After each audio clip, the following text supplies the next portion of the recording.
Kalau ditanyakan kepada saya alasan saya keluar dari agama Islam, agama yang menjadi agama turun-temurun dari orang tua saya,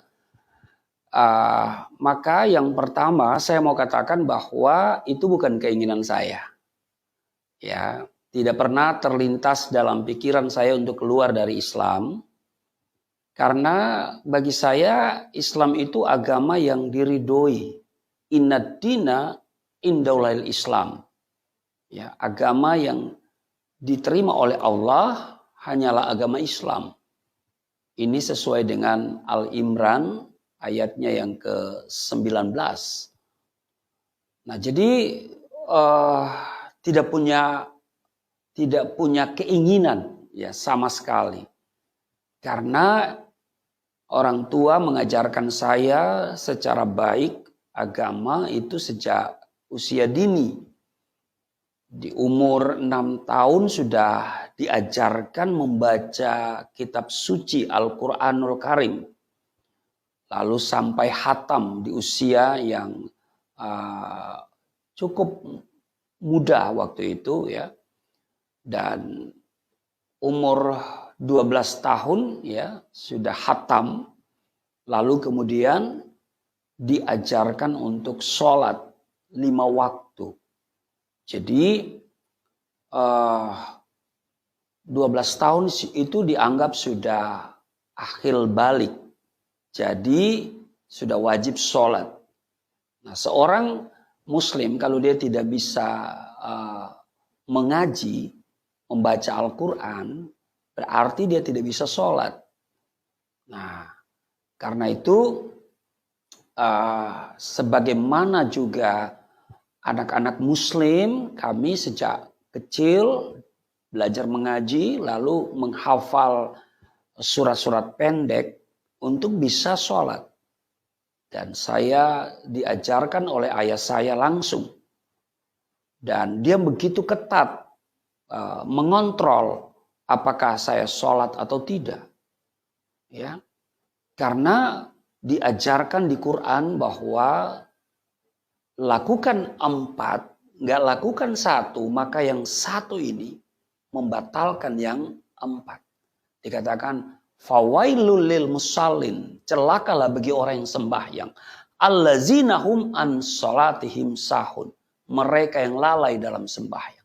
Jadi ayah saya itu mengontrol ya saya supaya sholat. Kami anak-anaknya itu dikontrol mengenai sholat ini.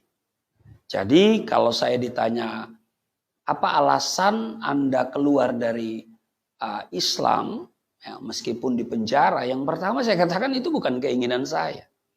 Ya, kembali lagi saya katakan bahwa tidak pernah terlintas di hati, di pikiran saya bahwa satu saat saya akan menjadi seorang Kristen, keluar dari Islam. Sebab diajarkan inna dina indallail Islam. Ya, sesungguhnya agama yang diridhoi di sisi Allah hanyalah Islam. Bahkan tidak pernah berpikir untuk mencari agama selain Islam. Karena dikatakan waman yabtaghi ghairal islami dina falan yuqbala minhu wa huwa fil akhirati minal khasirin.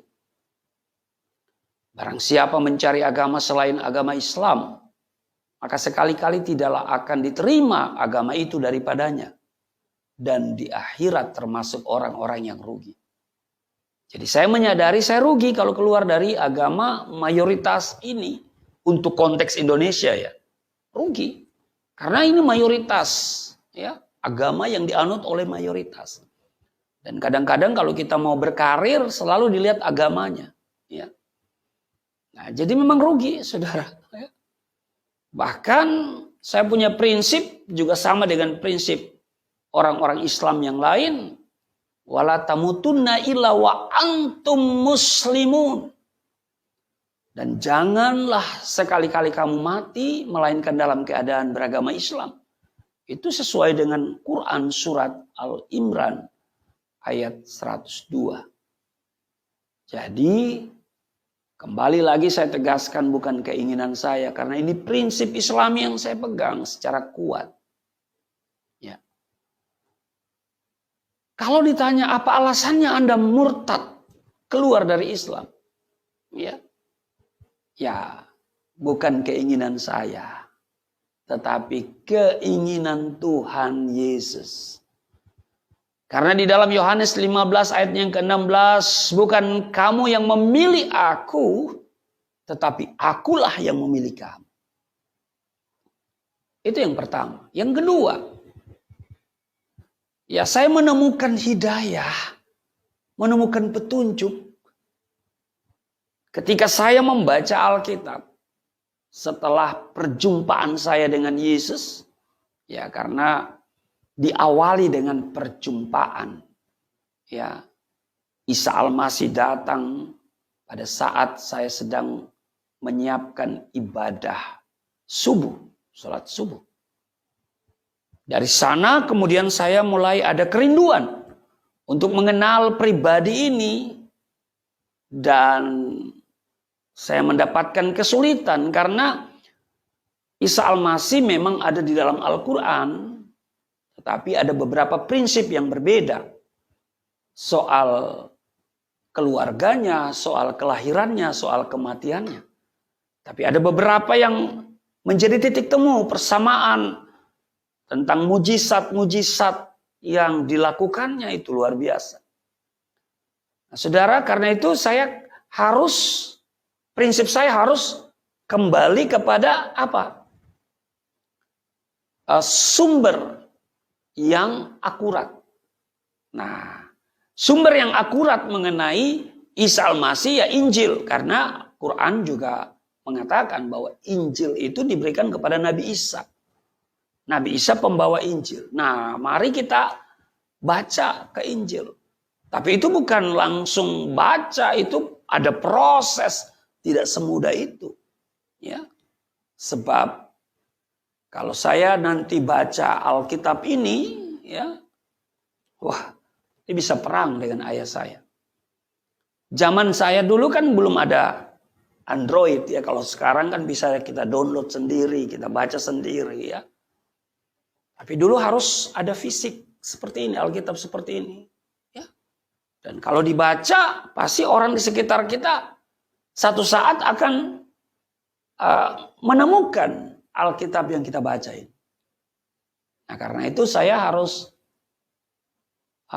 mencari apa alasan ya supaya ketika nanti ketahuan saya baca Alkitab, saya bisa punya dasar. Ya, yang pertama karena iman Islam memberikan apresiasi kepada Injil. Dan itu dirumuskan dalam rukun iman. Rukun iman itu ada 6. Yang pertama percaya kepada Allah. Yang kedua percaya kepada malaikat. Dan yang ketiga percaya kepada kitab yang pernah diturunkan oleh Allah. Antara lain Taurat, Zabur, dan Injil. Nah, jadi kita beriman kepada Injil. Ya. Nah, selama ini kan saya tidak pernah baca Injil. Ya, memang tidak dianjurkan untuk baca Injil. Bahkan ada opini yang dibentuk Injil yang hari ini ada itu Injil palsu. Tapi kalau ditanyakan kapan dipalsukan, siapa yang memalsukan, bagian mana yang dipalsukan, ya, dan kalau itu palsu mana yang asli, nah semuanya itu nggak bisa kita buktikan. Nah, saya harus meninggalkan pemikiran-pemikiran itu, ya. Itu kan asumsi ya.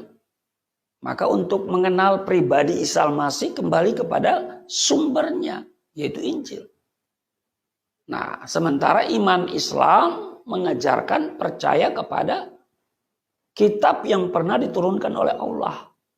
Taurat, Zabur, dan Injil. Itu yang pertama. Yang kedua, di dalam surat Al-Maidah 46, wa atainahul injila fi hudan wa nurun.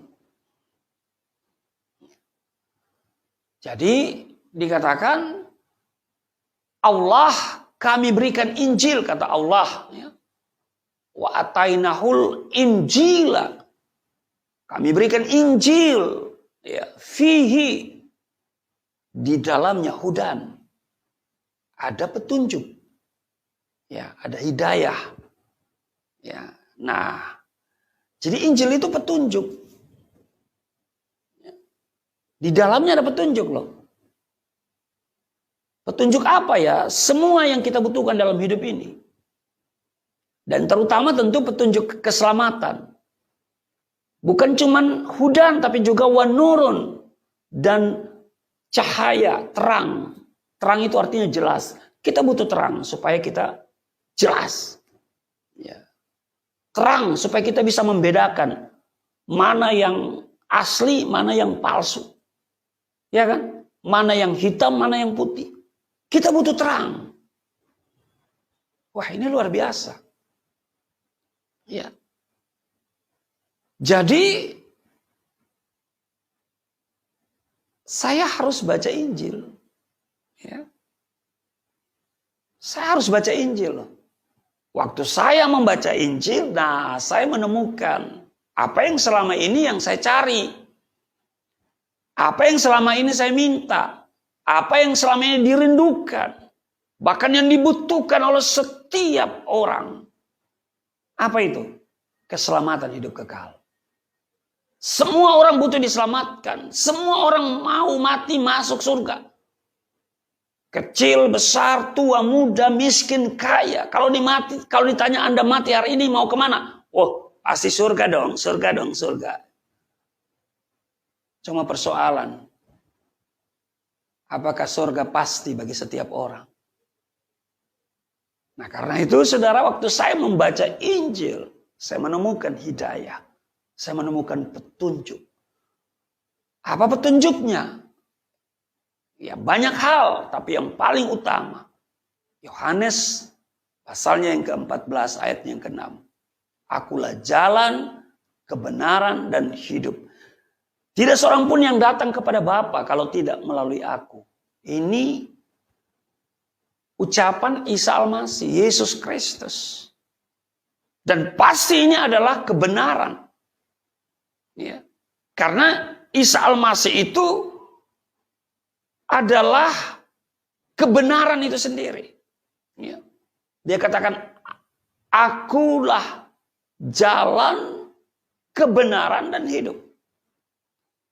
Jadi itu sama dia berkata, aku adalah kebenaran, aku adalah jalan, dan aku adalah kebenaran, dan aku adalah kehidupan. Dan kitab suci Al-Quran berkata Isa itu suci. Dia memperkatakan perkataan yang benar. Dia tidak pernah bikin hoax. Dia memperkatakan perkataan yang benar. Nah, ini sesuatu yang menarik. Jadi, kalau ditanyakan kenapa Anda keluar dari Islam, pertama bukan keinginan saya. Kedua, saya mendapat petunjuk. Petunjuk apa ya? Keselamatan. Iya, karena dulu saya saya sedang mencari keselamatan. Ya. Dulu saya paling takut kalau mati, ya, lalu kemudian ada malaikat yang datang bertanya, menghakimi kita di dalam kubur. Waduh, namanya Mungkar Nakir. Dan dia bertanya beberapa hal dan menggunakan bahasa Arab. Waduh, saya paling takut tuh. Ya. Nah, jadi saya ketika Yesus berkata, akulah jalan, kebenaran, dan hidup. Tidak seorang pun yang datang kepada Bapa. Bapa itu di mana? Di surga. Berarti dia mau mengatakan tidak seorang pun yang datang atau sampai ke surga kalau tidak melalui dia. Mungkin sebagian orang berkata ada banyak jalan menuju Roma. Dan karena itu juga ada banyak jalan menuju surga. Tapi bagi saya tidak. Silakan banyak jalan menuju Roma, tapi menuju surga hanya satu. Melalui Yesus Kristus. Kenapa? Karena dia yang dari surga. Dia memberitakan tentang surga. Dan dia kembali ke surga. Iya kan? Semua nabi, semua rasul mati hari ini sedang menunggu kebangkitan. Semua nabi, semua rasul hari ini bergelar almarhum. Tapi Yesus, dia tidak bergelar almarhum. Dia kembali ke surga. Maka itu setiap kita yang percaya dan menjadi pengikutnya. Menjadi pengikutnya ya. Kita akan kembali ke surga karena memang surga tempat kita berasal. Di dunia ini kita hanya sementara. Dan kita pasti akan kembali ke surga. Surga harus pasti. Surga tidak boleh mudah-mudahan. Memiliki rumah besar boleh mudah-mudahan. Saudara boleh mudah-mudahan punya suami yang ganteng, punya istri yang cakep. Ya, menjadi orang kaya bisa mudah-mudahan, tapi masuk surga nggak boleh mudah-mudahan. Pastikan dari sekarang. Iya. Pastikan dari sekarang dan Yesus menjamin hal itu. Ya. Karena di dalam Yohanes 10 ayat 9 dia berkata, "Akulah pintu. Barang siapa masuk melalui aku, ia akan selamat dan ia akan masuk keluar dan menemukan padang rumput." Di Yohanes 10:28 dia berkata, "Dan aku memberikan hidup yang kekal kepada mereka dan mereka pasti tidak akan binasa." Sekali lagi pasti tidak akan binasa sampai selama-lamanya dan seorang pun tidak akan merebut mereka dari tangan. Bahkan di Kisah Rasul 4:12, "Dan keselamatan tidak ada di dalam siapapun juga selain di dalam Dia. Sebab di bawah kolong langit ini tidak ada nama lain yang diberikan kepada manusia yang olehnya kita dapat diselamatkan." Luar biasa. Jadi saudara, ini hidayah, ini petunjuk. Karena memang selama ini saya minta petunjuk. 17 kali dalam 5 waktu sholat sehari itu saya berdoa, "Ihdinas siratal mustaqim." Tunjukilah kami jalan yang lurus. Wah, Yesus berkata, "Akulah jalan, kebenaran, dan hidup." Itu yang kedua. Yang ketiga, apa alasan saya keluar dari Islam yang merupakan agama orang tua saya secara turun-temurun? Ya karena saya butuh juru selamat. Saya tidak dapat menyelamatkan diri saya sendiri. Amal saya tidak cukup untuk mendapatkan surga. Ya, karena surga itu ya akibat dari amal perbuatan. Berapa banyak? Ya sebanyak-banyaknya. Apa sanggup? Ya namanya juga manusia. Saya butuh juru selamat. Saya tidak butuh nabi, saya tidak butuh rasul. Saudara, nabi dan rasul itu sama saja. Ya, dia mati dan tunggu kebangkitan. Ya. Dia bergelar almarhum yang saya katakan tadi. Yesus juru selamatku. Dia bangkit dari kematian. Dia naik ke surga. Disaksikan oleh 500 pasang mata loh. Itu minimal 500 pasang mata. Bukan tidak disaksikan loh. Disaksikan oleh banyak orang. Haleluya. Dan malaikat yang berkata, dia akan datang kembali seperti yang kamu lihat. Saudara suka atau tidak suka, senang atau tidak senang. Yesus akan datang yang akan menentukan kita kematian yang kekal atau kehidupan yang kekal. Saudara bisa menghujat dia hari ini. Saudara boleh tidak percaya kepadanya. Tapi satu waktu nanti, saudara akan berhadapan dengan dia. Saudara, saya butuh juru selamat. Saya tidak cukup amal saya. Ya, tidak ada amal perbuatan baik saya yang bisa memasukkan saya ke dalam surga dan menyelamatkan saya dari neraka. Ya, kecuali apa? Ya, rahmatan minallah. Rahmat atau anugerah dari Allah. Dan ini sudah tertulis. Ya. Sudah tertulis dalam Efesus pasal yang kedua ayat yang ke-8. Dan karena kasih karunia kamu diselamatkan oleh iman. Itu bukan hasil usahamu, tetapi pemberian Allah. Haleluya. Jadi saudara, saya butuh juru selamat. Apapun orang katakan, saya hanya butuh juru selamat. Kalau Anda protes, ya silakan kalau Anda bisa menyelamatkan dirimu dengan amal perbuatan. Sebab ingat loh, waktu kita mati, ada mungkar nakir bertanya kepada kita dengan bahasa Arab. Salah jawab, dicambuk. Lagi-lagi bahwa yang bisa menjawab itu realitas kehidupan kita hari ini. Amal perbuatan kita. Nah, kalau nggak cukup amal perbuatan kita nggak bisa jawab. Mungkin kita bisa jawab, lolos dari itu. Tapi masih ada tahap berikutnya untuk masuk surga. Dikisahkan bahwa nanti pada hari kiamat, semua orang akan berkumpul di padang mahsyar. Dan nanti ada jembatan yang menghubungkan antara padang mahsyar dan pintu surga. Dan jembatan itu di bawahnya ada api neraka. Dan jembatan itu dikisahkan lebih tipis dari rambut.